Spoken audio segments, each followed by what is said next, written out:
The center was founded in 1949 here in Houston.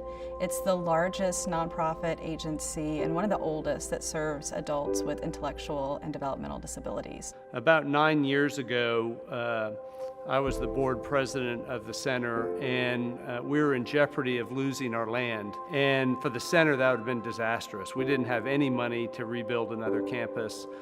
We would have had to close the doors. So in a moment of stress, I got on my bicycle maybe at 4 o'clock in the morning, and it just came to me, let's ride our bike across the country. Let's learn about how other organizations in the United States are helping people with disabilities, and let's try to raise enough money to pay the city off so we can own that land. To make a cross-country bike ride official, you dip one wheel in one ocean and then the other when you end. So we started in Astoria, Oregon, dipped our wheels in, and we set off.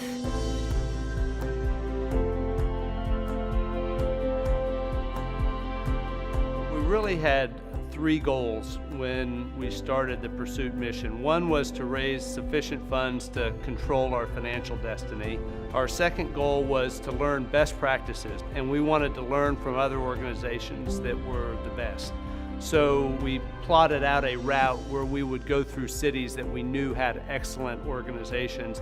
And our third goal was we wanted to do the best we could to bring awareness to this population that we think is underserved and unrecognized.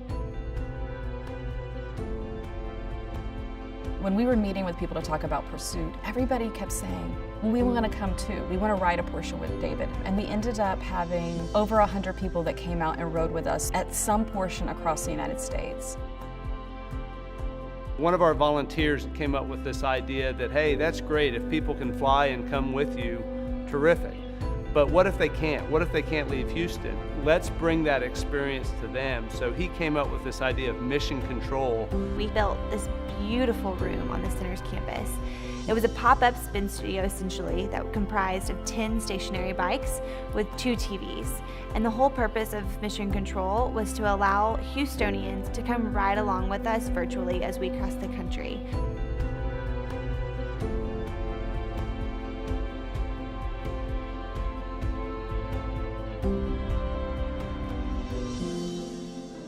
When you have 9 months to do a capital campaign that includes a huge event across America, you have to include a whole lot of volunteer leadership. And if we didn't get more volunteer leadership involved, we were just never going to get the plane off the ground. So we had committees for logistics, for crossing the route. We had a committee for sponsorship. We had communications, making sure we were getting word out. We had learning partners, making sure that we were identifying the top IDD organizations. So it was all of these logistical components that really brought it all together. These people weren't even engaged with the center before that. That was the amazing part. These aren't people that had like a history donating to the center.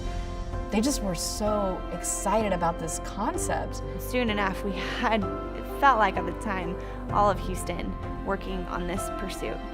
And looking back, that is the only reason why this was successful. It wasn't just because of David, it wasn't just because of Moira, it wasn't just because of the wonderful staff at the center. It was a whole joint effort.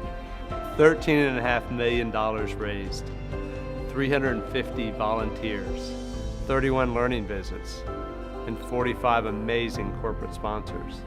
It was just one story after another where America heard we were trying to help people with disabilities, and everybody helped us. And every day had those stories. And to me, at 53 years old, it was just really a life-changing set of 60 days, and it was a great experience. So we have a fantastic country, and seeing that firsthand was a dream come true.